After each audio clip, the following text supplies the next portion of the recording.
he's just somebody that we respect because he's not a real talker. So I'm trying to get him to get a slice of me. I like to talk, so I'm trying to push that on him. But he's a pleasure to coach. He's a great young man on and off the field, and he's a great representation of this university. Brian and Jenna. Ish and Quincy, what makes them right for this offense? Their playmaking ability. Ismail, if you've seen what he did at Texas State, he just would get the ball in his hands. He can take the top off. He's a home run hitter. He also returns kicks.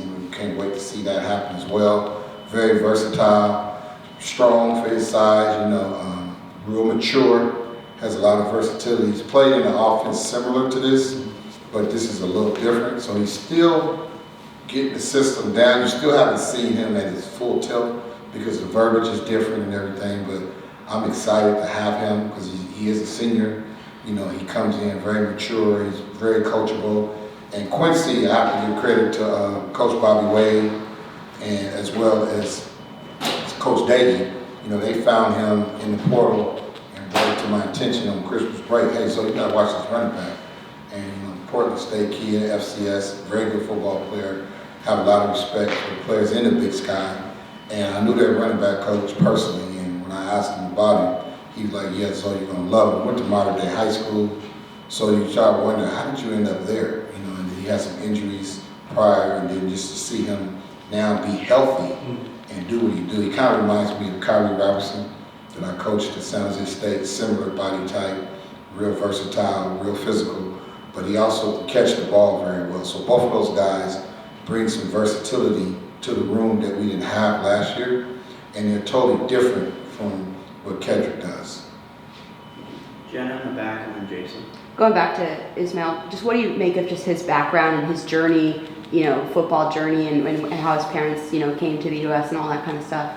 You can see it. He's a yes coach, no coach, yes sir, no sir type of young man. He's very mature. He's out here on his own, him and his fiance. Just having him around is important. Having been able to coach him, it was funny because his very, very first day, he was late to his academic, to his cats, and he kind of smiled and said, oh, coach, I didn't know my way around. And I gave him a stare, don't you ever be late. You time it to get here early. Yes, sir. And he got all A's. He's a 4.0 student right now. And it's just a pleasure to coach because he's going to give you everything that you ask for. His journey is real, but you can see the maturity in him just when he got here. And since he's been here, he's always one of the last ones to leave. And having him in the room with Kedrick and Quincy and all those guys, they do a lot of extra work outside of the normal hours. And having Coach Lyle Moyval, which has been my assistant running back coach, he does a great job. They meet with him a lot. Having a quarterback coach now coaching with me in the running back room has paid major dividends for that room. So I got to make sure he gets his credit because he sees things from a different lens, and we're able to blend that together and get the most out of those young men. And who would love Izzy? He's just a great young man to be around. Jason and Aaron. With the change in the offense, the characteristics you look for in a running back, whether recruiting or guys you already have, does it stay consistent or does it change with offensive styles? Well, Coach Dady, when he got hired, when he interviewed for the job, I was already had a list of guys once they went in the portal that I was interested in, and at the very top of that list was Ismail. So once he went in the portal and became officially for us to talk to him, we had to beat out some big schools. He had Arkansas and Oklahoma State. He had some real offers. So we felt he would fit the offense, and Coach Dady knew about him, being from Texas. He kind of knew who the young man was, and he came to my board. When he first walked in and looked at my board, he said, that's the guy, because I had him at the top of my board. So he was excited about having him. And like I said, Coach Dady and Bobby Wade told me to watch the video of Quincy once he went in the portal, and I was like, oh, okay. Like this guy can fit because he's a jack of all trades. He has a lot of versatility that we don't have in the room, and he's different from the other guys. So I think it was important to find pieces that fit the offense because we knew what Kev was, but I think a lot of times people forget, even last year, the years before, in that running back room, we always second or third when it comes to receptions. You know, we used to playing in an offense that throws the ball, but also yards per carry that vary. I don't get caught up in attempts. I look at the touches. What do you do with the touches? And I feel like all of those young men, when the ball is in their hand, can affect the game, and they'll be great on special teams. All three of them, you'll see them on special teams as well. Aaron in the back. Over the past few weeks in learning this new style of offense, who have you seen the most growth from? Quincy Craig. I mean, if anybody was there first day of spring ball, you would have seen him.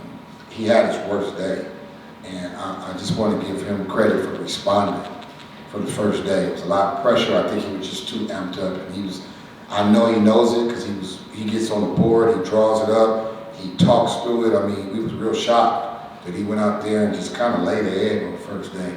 And from practice 2 to now, you just see him get better and better and better. You see them doing some stuff without pads, and then once we got full padding and started doing live periods and third periods, you've seen the aggression. You know, we have this mantra, FVP, fast, violent, physical. That's our room. That's what we live by that. And if you mix the red line component with that, that's who we are as a room. That's who we are as a program. We going back to that. One of our another things, when you have an issue, you own it and fix it. Well, he had issues that first day. He owned it. He fixed it, and now you're seeing that in him every day in practice. Regardless of the situation, I can put him in short yardage, whether in empty sets, whatever we need to do. He's versatile enough to fit the offense, and that's the luxury of having those 3 young men. They're all different body types, but they can play in any situation. Justin and then Troy. Cornelius Warren, what can you say about his recruitment? How did that start? What do you think about adding him to mix? And what's kind of the plan for him in Wesley for this year? They're young, man. I mean, like, talk about them. They're great to have. It shows our commitment to the state of Texas. I mean, you got highly recruited young man from North Crowley High School, 6A state champions. He was committed to UNLV, and he signed there. And then once he went in, they released him. He was one of the first guys that I reached out to because we felt he would bring that versatility as well. If you watch his film, then it's dynamic. You know, he did it in all the big games. He's another person that you can play in the backfield, you can play in the slot. You can play him in so many different ways, and he graduated early. If not, he would have been running track in high school. I told him, man, run track, go to your senior ball, do all that stuff. No, coach, I'm gonna come early. So I was like, all right, man, this is grown men. It's grown man stuff for sure. And he was like, yeah, very confident young man.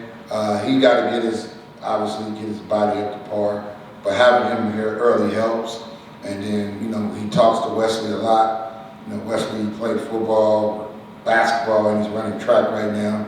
So we expected him to come in the summer, and he'll have Cornelius, he likes to be called Cornelius, I like what I call him, Cornelius Warren III. He'll be able to help Wesley with that adjustment when he gets here, because I pretty much put Ked and Ismail, they're like his mentors. I give each young player, I call a big brother, and Izzy is responsible for Cornelius. So they love him.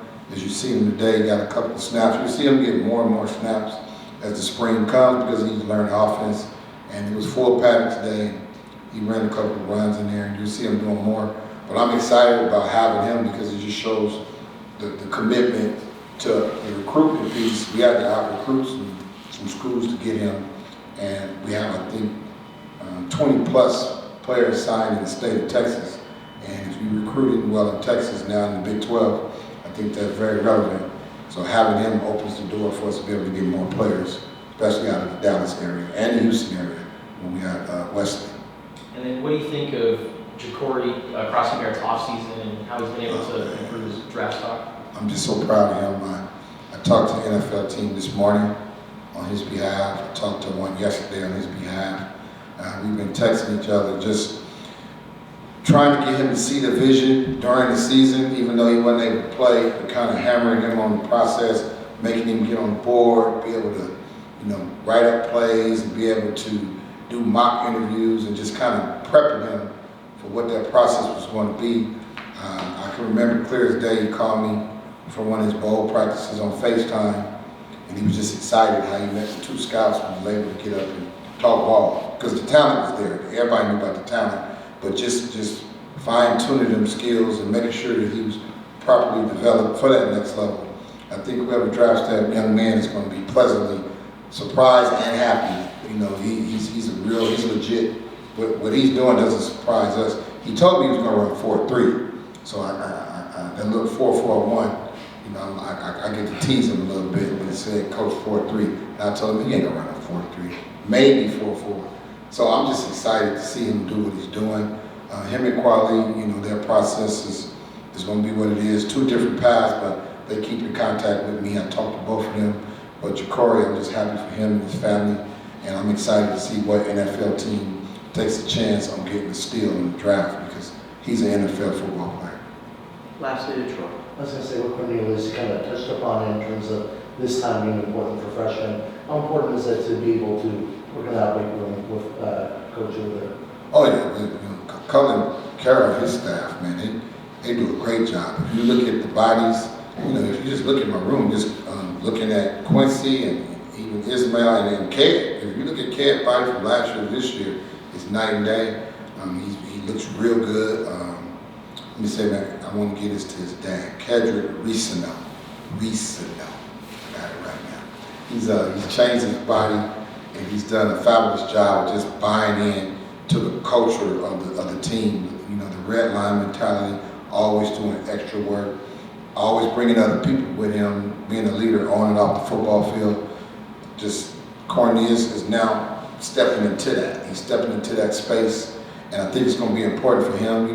He's with our nutritionist, he's with our weight training program, so it's going to play dividends in the long run, because he has what I call positive peer pressure every day. He's walking to that room, looking at them guys every day, and they helping him with adjusting and making sure that he's doing the right things and putting the right things in his body to prepare to play college football in Big 12. And then one running back we haven't touched on yet. I know he's working his way back, but Michael Mitchell, what he brings to the group. I mean, he's a